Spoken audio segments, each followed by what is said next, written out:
Hola para todos, en este video van a ver un parcial virtual del trabajo práctico número 1.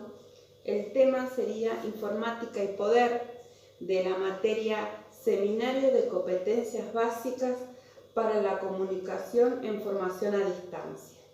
Mis compañeras y yo pertenecemos a la carrera de Licenciatura en Ciencia de la Educación de primer año. Este grupo está compuesto por quienes habla, Mariela Beatriz Ceballos. Además está compuesto por Fátima Carrizo, que hablará sobre el tema de educación con sentido crítico y manipulación de la información, y de Atencio de la Puente Rocío, que hablará sobre temas de valores y educación. ¿Sí?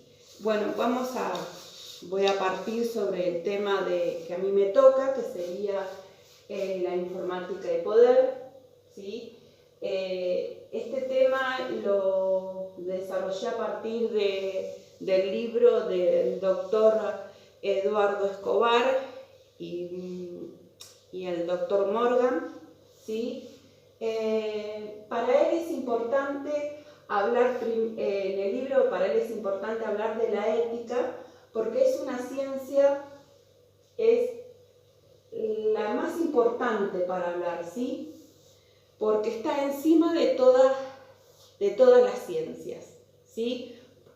En su capacidad, ¿para qué sirve? Para que sirve al desarrollo del hombre, ¿sí? Esa es la capacidad que tiene la ética, ¿sí? Por eso es importante la aplicación de la ética en la informática. Él habla en el libro, dice que es la ética, ¿sí? Que es una disciplina filosófica que se encarga de estudiar la moral, ¿sí? ¿Y qué es la moral? Son todos los comportamientos, ¿sí?, aceptados en una sociedad como líneas medidas entre el bien y el mal, ¿sí? Después, él habla, más adelante habla, que hay un primer nivel, ¿sí? El primer nivel de la información, dice él, ¿sí? Esto sería así: el primer nivel de la información sería la propiedad privada, ¿sí?, y la vida privada. Cuando él habla de la propiedad privada, él da varios ejemplos, ¿sí? Él habla, por ejemplo, de un libro, de una película, y cuando algo, que acá él habla de la piratería, ¿sí? Cuando algo se falsifica, ya deja de ser una propiedad privada, porque hubo un labor, esa propiedad privada, él habla sobre un labor propio, ¿sí? De un trabajo que se investigó, que se elaboró, ¿sí? Y es una propiedad de uno. Y cuando esto se rompe, él habla de piratería, ¿sí? Falsificación. Y de la vida privada, él hace hincapié en la vida de uno, ¿sí? La vida privada de uno, ¿sí? Y él a su vez hace un lineamiento de la vida privada, de la extensión de la persona, sería la extensión de mi yo, ¿sí? Dice, puede ser tocada en razón de un bien común. Acá da el ejemplo, por ejemplo, él dice, por ejemplo, un médico, ¿sí?, que puede ser tocada mi vida privada, ¿sí?, en razón, si yo voy al médico y consulto con el médico y me empieza a hacer preguntas, ¿sí? Ahí puede ser tocada mi vida privada, ¿sí? Y el lugar que ocupa cada uno en la sociedad también establece un límite, ¿sí? Después dice también, pero como todo referente a la ética, la clave es la intención. Si la intención es buena, el acto lo será. Después van a ver que después más adelante también, cuando habla Guardini, ¿sí?, que es un sacerdote católico cristiano, que nació en 1885 y murió en 1968. Nació en Italia y murió en Alemania, ¿sí? También se basa mucho el doctor Escobar, ¿sí?, y el doctor Morgan en Guardini romano. Si ustedes investigan, si tienen la posibilidad de investigar, van a ver que los dos, tanto el doctor Escobar y el doctor Morgan, siguen casi un mismo lineamiento del filósofo Guardini romano. Si era un sacerdote. También hay un libro de Guardini que se llama El poder, que es el cristianismo y el hombre actual, ¿sí? Bueno, cuando el doctor Morgan y el doctor Escobar, él habla sobre la informática. Dice que que se constituye uno de los factores del poder más importantes, la informática hoy en la actualidad, ¿sí?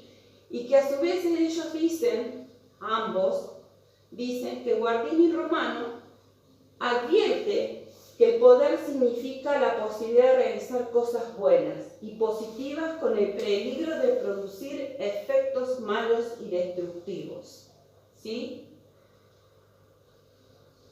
En relación al poder, siempre estamos hablando del poder. Después, más adelante, habla sobre, también nos advierte, ¿sí?, de las clases de poder, ¿no?, que existen. La guerra, que tiende a universalizarse, ¿sí?, que ya la guerra quiere decir que está más abocada, no es como en otras épocas, ¿sí?, que cada vez es peor a la destrucción hacia la humanidad. Después habla sobre el poder que tiene el hombre de hoy, cada vez mayor sobre el mismo. Y acá habla del cuerpo, del alma y del espíritu, ¿sí?, que la transformación que está haciendo el hombre hoy en la actualidad con referente al cuerpo, con referente al alma y al espíritu, dice. Y también habla que el hombre es quien maneja el poder, ¿sí?, con una intención y una finalidad, ¿sí? Acá también estamos haciendo referencia, se relaciona mucho con esto, ¿no? Pero con todo referente a la ética, la clave es la intención, es buena o el acto lo será. Quien maneja el poder, ¿sí?, el que tiene el poder, ¿sí?, si la intención es buena, el acto lo será, ¿sí?, y la finalidad con que lo hace, ¿sí? Entonces va a ser, el acto lo será, si la intención es buena, el acto lo será bueno, ¿sí? Y siempre vamos a cerrar con esto: el hombre es responsable de su direccionalidad y los fines que persigue. Me parece que hoy en día la informática es el poder que hoy en la actualidad es el mayor poder en la actualidad. Bueno, no me quiero extender mucho, ¿sí? No me quiero extender mucho, porque mis otras compañeras también van a hablar, cuando hablan de la informática, van a hablar de la información y cómo se relaciona la información con la educación y qué valores. Así que bueno, hasta acá llego yo, este es mi tema, espero que se haya entendido y bueno, me despido. Mi nombre es Fátima. A continuación, con lo que dijo Mariela acerca de la ética y el poder, la información versus la ética, es necesario saber qué es la información en sí. Bueno, la etimología de la palabra proviene de informar, que en latín es informare, que significa dar forma, donde se establecen límites a la materia, dotarla de estructura y organización, ¿sí? Estar informado significa estar al día, ¿sí? Nosotros, por ejemplo, leemos revistas, diarios, ¿sí? Y a través de esta información tenemos que dar paso también al conocimiento. Mientras uno se va informando, vamos conociendo de tal cosa, ¿sí? Por ejemplo, de accidentes viales, de la economía, de lo social, de lo político, así, ¿sí? Un conocimiento que por lo general aparece fragmentado y descontextualizado, ¿sí? en los medios de comunicación, perdón. La organización de estos datos también dependen de lo que el contexto delimita culturalmente, económicamente, socialmente, etc. de modo tal que el tratamiento de la información configura un mensaje que requiere de una serie de códigos y lenguajes para ser transmitidos, ¿sí? Para poder dar paso a esta comunicación se necesitan de diferentes modelos de comunicación, ¿sí? Como por ejemplo el de Shannon y Weber y de Harold Laswell, ¿sí? También vamos a hablar de qué es la manipulación de la información. La manipulación de la información, en muchas ocasiones una persona intuye que está siendo manipulada, pero no puede descubrir el mecanismo que está operando en todos sus valores, ideas o creencias, ¿sí? Para que la manipulación sea eficaz, no debe haber prueba de su presencia. Si un individuo intuye o comprueba que está siendo manipulado por un determinado, por ejemplo, medio de comunicación, que están en esta situación de alerta, para descubrir algunos de los procedimientos, mecanismos o acciones que intentan actuar sobre él. Ya. Con la manipulación se vale de diferentes técnicas con el fin de lograr un poder de convocatoria determinada, por ejemplo. Los mensajes manipulativos se basan en no permitir que un individuo se defienda, ¿sí? Y está estructurado por una serie de normas externas a una persona que le son impuestas a través de pautas culturales, políticas y sociales. Por ejemplo, en una publicidad de Coca-Cola, de algo que a un individuo le llame la atención. Entonces, ¿qué va a hacer el individuo? Va a prestar atención y esa publicidad va a hacer que él pueda inducirse hacia el consumo. Desde la manipulación de la información nos vamos a dar con la educación del sentido crítico, ¿sí? Que es una cualidad que se aprende desde la práctica misma, desde las relaciones cotidianas y que dejan una huella en las miradas que tenemos del mundo, que se refiere al desarrollo de una concepción del mundo en sí. ¿Sí? La formación del sentido crítico supone no solo un cambio de los contenidos de la educación, sino también un cambio metodológico, ¿no? Donde se trata de un aprendizaje de y para toda la vida en sí. Es un conocimiento que parte de la realidad y que constantemente remite a ella, ¿sí? Si no se funciona desde esta clave, se pueden tener conocimientos intelectuales que son muy críticos, pero que luego no sirven para transformar la realidad. Soy Atencio de la Puente Rocío Belén, alumna de primer año de licenciatura y profesorado en Ciencia de la Educación. En este trabajo práctico a mí me toca hablar sobre educación y valores y educación. Voy a empezar con el valor. El valor como un objeto tiende a la relación voluntaria del sujeto con el fin de poseerlo. Esto sirve para comprender, orientarse e interactuar con la realidad. En su realidad ontológica más abstracta se presenta como objeto la verdad, la belleza y la bondad. Y en su manifestación ontológica concreta se presenta como una cualidad de algo.